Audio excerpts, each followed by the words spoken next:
Hello, a very good evening to you. Welcome to ITV News and to Monday night's calendar. And here are tonight's main stories. Insult to injury. A new report says sub-postmasters caught up in Britain's biggest miscarriage of justice have been failed by the system again.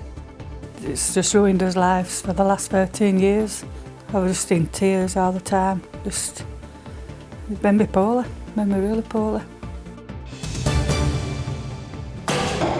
I think they should start doing what they say they're going to do in the first place.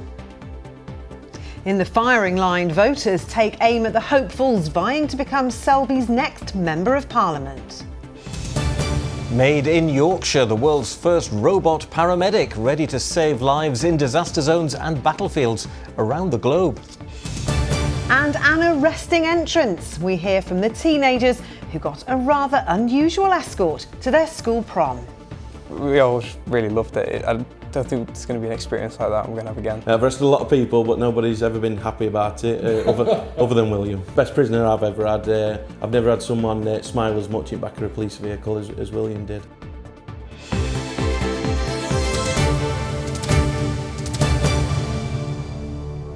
Good evening, thank you very much for joining us. And first tonight, former sub-postmasters from across our region who were wrongly convicted and even jailed in the most widespread miscarriage of justice this country has ever seen say they're still being denied fair compensation years after the scandal unfolded. It's thought dozens of one-time sub-postmasters from the Calendar region are among more than 700 who were branded criminals due to accounting errors caused by a faulty post office computer system. Well, today, the head of an inquiry into the affair has called on the government to act to ensure the victims receive proper compensation to rebuild their lives. John Hill reports. They are the faces of some of those whose lives and livelihoods were ruined by the great post office scandal. Some of the 700 sub-postmasters wrongly accused of having their fingers in the till. All were innocent victims of a computer system flaw which had devastating consequences. Harjinder Buttoy is one of those. This is the moment he was declared an innocent man. The former postmaster from Sutton in Ashfield spent 18 months in jail after being wrongly convicted of stealing more than £200,000. It was all down to glitches with the post office's Horizon computer system, which made it look as though money was missing from his post office. Today, like every other postmaster labelled a criminal, he's still waiting for full and fair compensation. They put me in jail. They put loads of us in jail. They made us all bankrupt.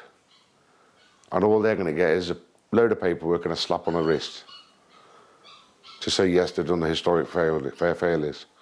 I think that's wrong. Now, the head of the public inquiry into the scandal has urged the government to take action and change the law because he said full and fair compensation is being blocked. Many hundreds of people suffered disastrous consequences by reason of the misuse of data from Horizon, and thousands more suffered very significantly. That's what they said were wrong. Yeah. One of those who suffered is Alison Hall. She and her partner Richard have endured a 13-year nightmare after Alison was wrongly accused of false accounting when she ran the post office in Liversedge. She was given community service, but it took years for the conviction to be quashed and her name to be cleared. Alison, how do you feel about the impact that all this has had on you? Shocking. It's just ruined us lives for the last 13 years.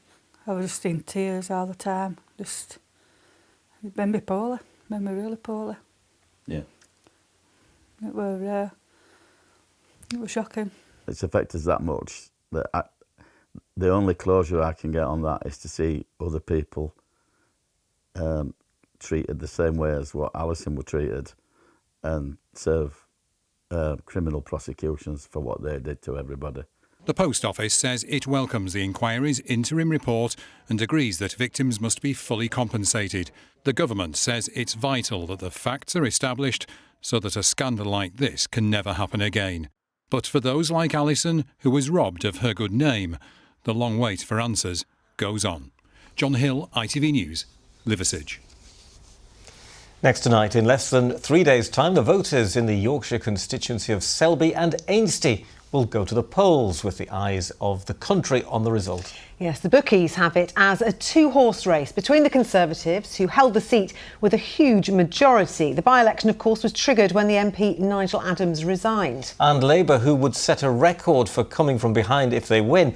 But there are 13 candidates. More about that in just a moment. But first, our political correspondent Katie Oscroft reports on a weekend of campaigning. Under brooding skies and a flurry of last-minute campaigning, it was not quite business as usual in Selby and Ainsty.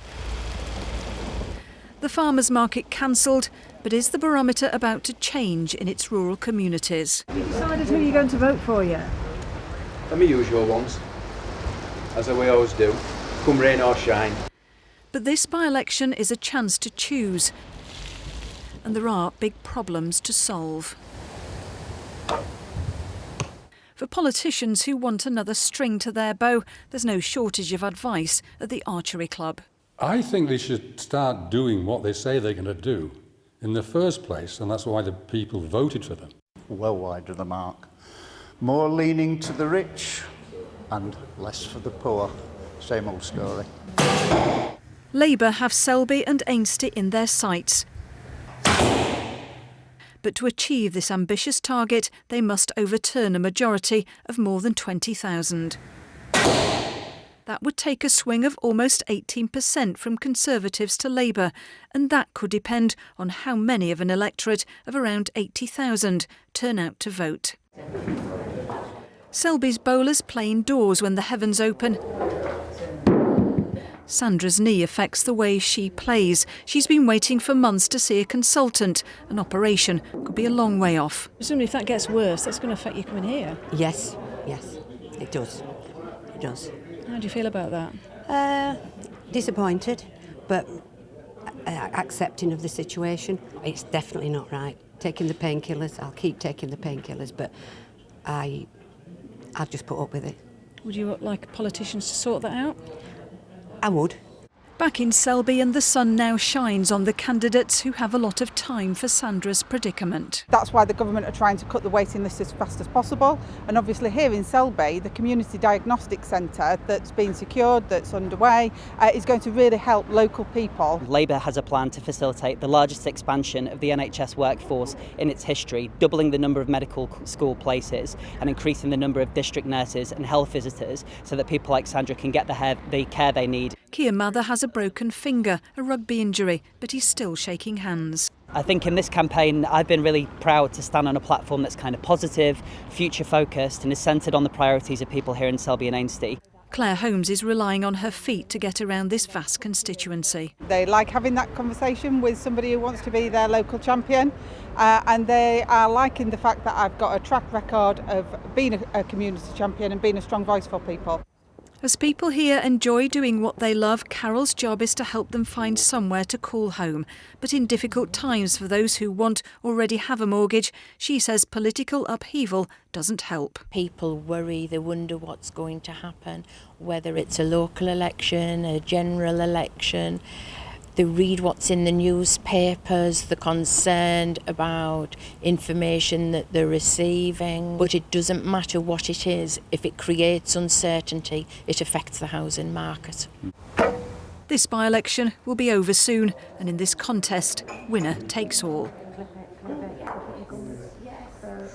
Well, Katie joins us now in Selby. And Katie, we've seen the two main parties, but there are 13 candidates, aren't there? And what are the chances for the rest of them? Well, they're certainly working hard, Lisa, to secure votes. This pile of leaflets here is what dropped through the letterbox of just one household in this area. So candidates working really hard to get their messages out there. Now, when people from outside think of this constituency, they probably think of Selby Abbey here, its most famous landmark, but there are vast rural areas. And the Lib Dems are hoping that out there, that some of those traditional Conservative voters will turn to them and not to Labour. What's coming up on the door is that people have had enough of the Conservatives, and lots of Conservatives are voting for me. That's what they've told me on the door. One of the biggest issues is the cost of living crisis. Well, the cost of living featuring very heavily in almost all of these leaflets here. Now let's hear from 3 other parties who are contesting this by-election. What we want eventually is devolution for Yorkshire, proper local parliament, local accountability and the ability to spend our money. If we put 2% on the super rich, it would generate £22 billion, which would go a long way to helping people. I would also put £40 on universal credit. We're the only party that thinks that net zero is madness because it's costing us, KPMG has said, £1,000 per family a year extra to meet net zero. Well, there are 3 by-elections across the country on Thursday. This is one of them. In all of them, the Conservatives are defending their seat, and these are tense times in Westminster. Counting here will go through the night on Thursday, and by the time people wake up on Friday, well, what happened here could be part of the national spotlight. Okay, Katie and Selby, thank you. A busy few days coming up in Selby. Yes, certainly, and confirmation there then that 13 candidates are standing in the Selby and Ainsty by-election. Here's a list of them all. In-person voting with a form of ID now, of course, takes place on Thursday the 20th of July. Polling stations will be open between 7 o'clock in the morning and 10 o'clock at night. You can also find the list of all the candidates on our website. Just head to the usual address, itv.com/calendar, where you'll also find more information about voter ID. Now you're watching Monday night's calendar, and still to come on the programme tonight, Digital Doctor. We take a look at the world's first robot paramedic made in Yorkshire and ready to save lives in disaster zones and battlefields around the globe. And in the weather, nothing says gusty like a windswept pooch there. And it was quite breezy today, but still with some sunny spells, as Stuart shows us, but a few showers as well. More persistent rain on the cards for tomorrow. The full forecast, though, coming up.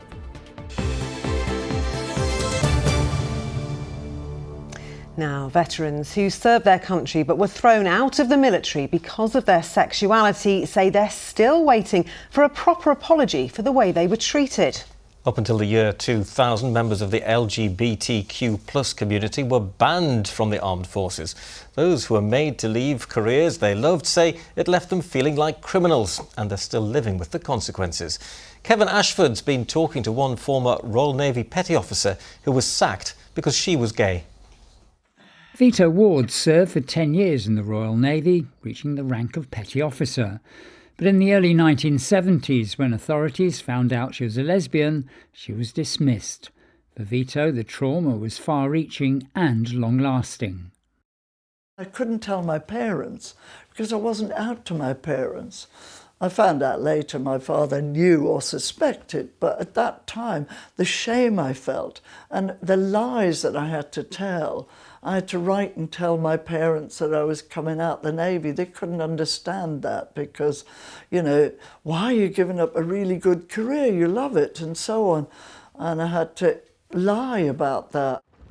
Vito was the victim of a military ban on LGBTQ+ personnel, a ban that was only lifted 23 years ago. The Care After Combat charity, based in Newark, supports veterans in the UK criminal justice system. Staff say the ban meant many had to hide their sexuality, leading to problems in later life. They learnt to not be forthcoming, they learnt not to seek help and support for the things that mattered to them, and so this then generalises into other areas as well. So, for example, if there's another traumatic situation, then they will be significantly less likely to seek help for that help and support for fear of what might come out in discussing those thoughts, feelings, emotions. Researchers for a study of the impact of the ban interviewed more than 100 veterans. 86% of those questioned said dismissal from the forces because of the policy had affected their mental health. 72% felt vilified or treated like a criminal, and 65% said their subsequent job prospects had suffered an adverse impact. An independent review of the effect of the ban is now being considered by the government. A charity that's been fighting for the veterans involved say they want a wide-ranging response.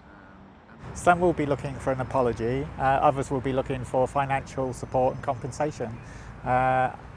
That's why there's such a wide variety of reparations in there. For us, though, the most important one is the apology from the top. It has to come from the Prime Minister, because that's the one that impacts every single LGBT plus person who served. The government says the treatment of LGBT serving personnel pre-2000 was wholly unacceptable and does not reflect today's armed forces. The government says it'll respond to the report in due course. For veterans like Vito, an acknowledgement of the pain suffered by personnel like her can't come soon enough. Kevin Ashford, ITV News.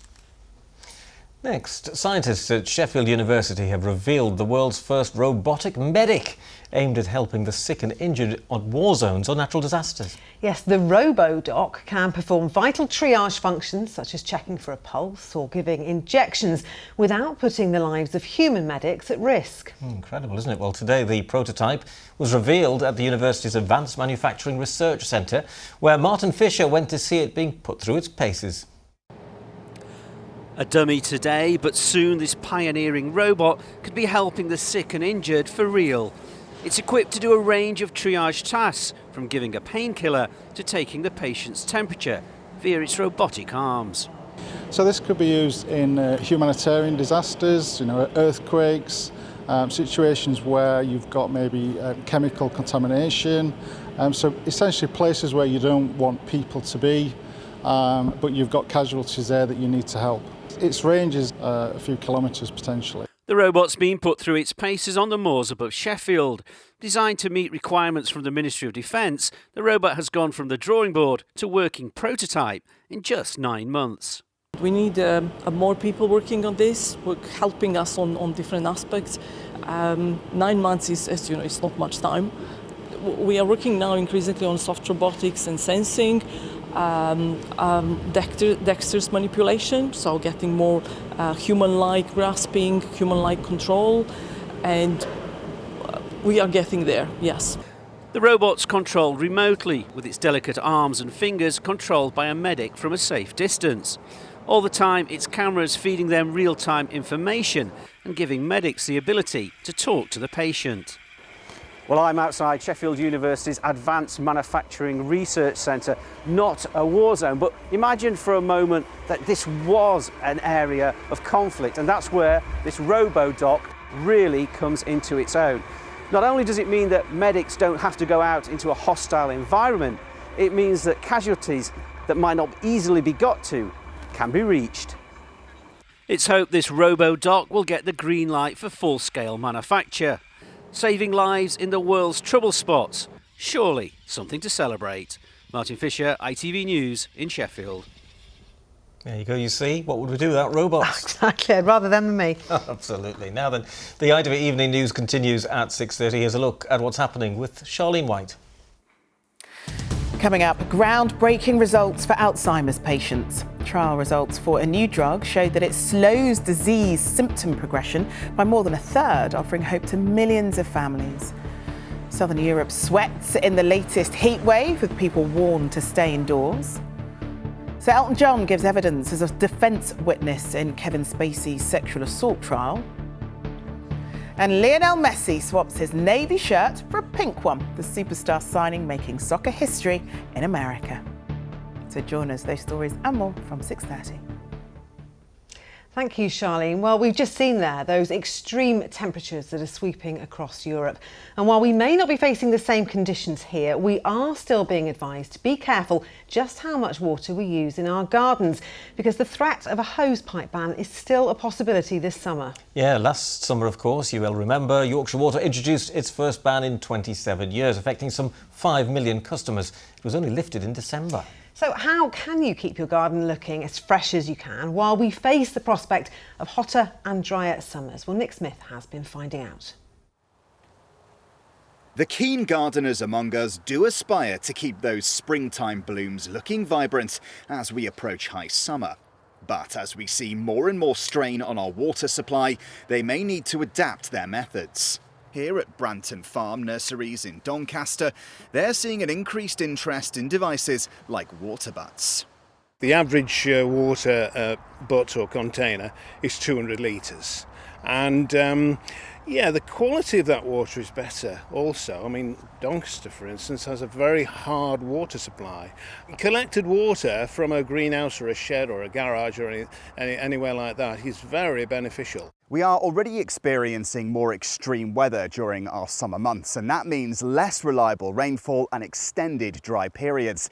It's already having an impact on what we can plant, and it may well affect the future makeup of our gardens. Juliet Sargent is a garden designer and has plenty of tips on making the most out of limited water. It's really important to improve the soil as much as you can so that it can hold on to the moisture. Put a thick layer of mulch on top of the soil, and that seals in the moisture and keeps the plants happy with plenty to drink. Think ahead and choose the right kind of plants that will survive the summer months with as little water as possible, and the grasses really help with that. This one is a miscanthus, and it's a beautiful structural plant, gives you movement in the garden, but is also really resilient to dry weather. If you do have to water, the most important thing is to water in the early hours of the morning, as early as you can get up, and at that time it's cooler and there'll be less evaporation.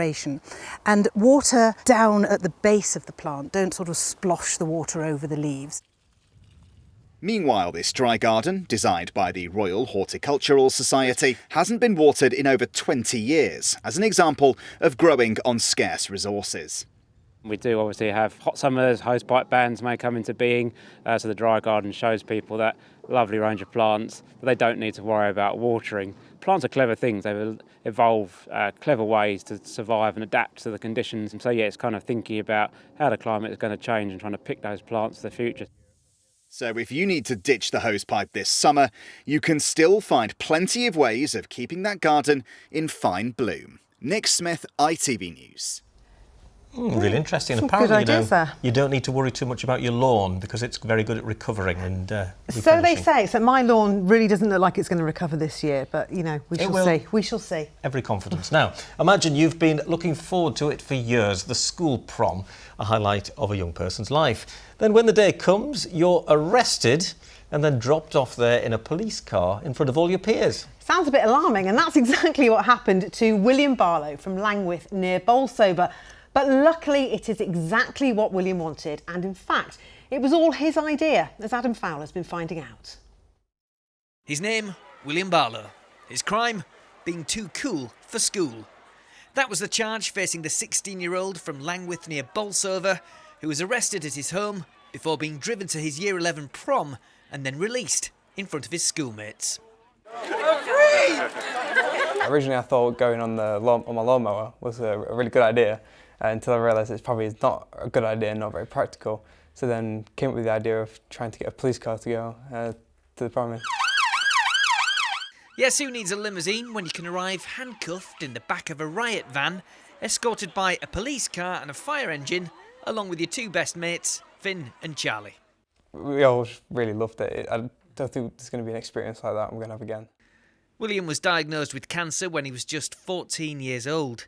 Despite chemotherapy and 9 hours of surgery, a routine MRI scan showed it had returned. When PC Jake Stone heard about what a tough time he'd had, he was keen to do what he could to make William's big day as special as possible. Do you get many requests to be arrested? Never. Never, no. I've arrested a lot of people, but nobody's ever been happy about it, other than William. Best prisoner I've ever had. I've never had someone smile as much in back of a police vehicle as William did. The hardest thing for me in terms of arrest is what am I actually going to arrest him for? So, first of all, I was going to say I was fashion police, but then I thought that might be an insult to what he's wearing. So, I changed it to arresting him for being too cool for school. I thought that's a pretty safe bet. GCSEs can be tough on any teenager, but no one in the UK had ever been diagnosed with the rare form of Hodgkin lymphoma that William was facing. Not that William was going to let that stop him.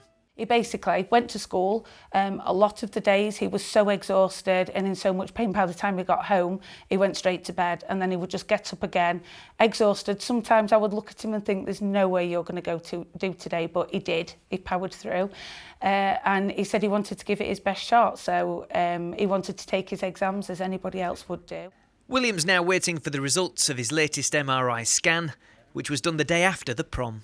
If you have a negative attitude, then you're not going to go through it as easy, but having a positive attitude to it, knowing that you've got to do it, it's going to be done, and that you're going to come out the other side, that it's easier to get through it.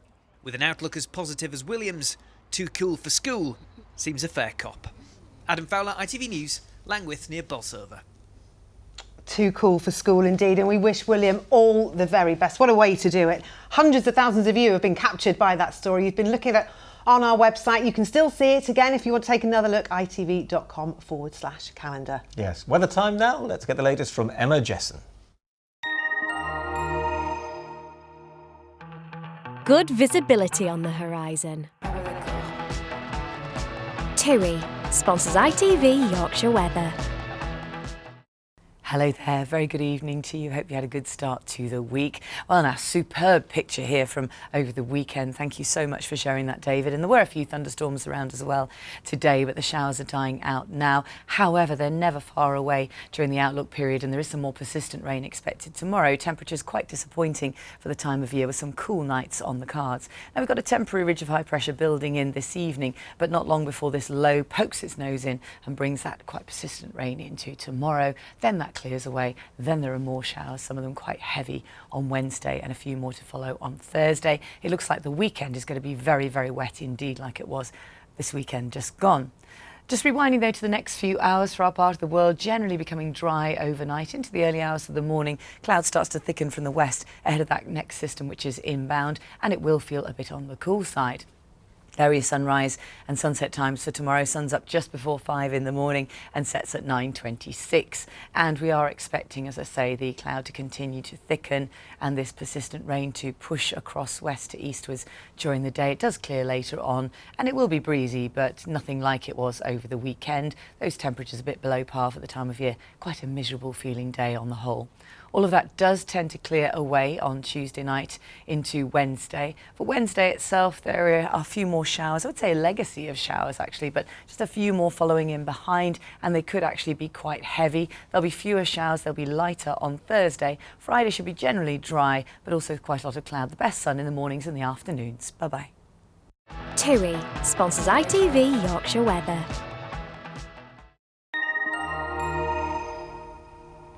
Thanks very much, Emma. Well, thank you very much. It's not the nicest way to start the week, is it, with persistent showers? We could do with the rain, but we need a bit more sunshine. We certainly as well. could, couldn't we? Yeah, we need cheering up, don't we? That's it for now. I'll be back at 10:30. Charlene is next from both of us. Good night. Bye-bye.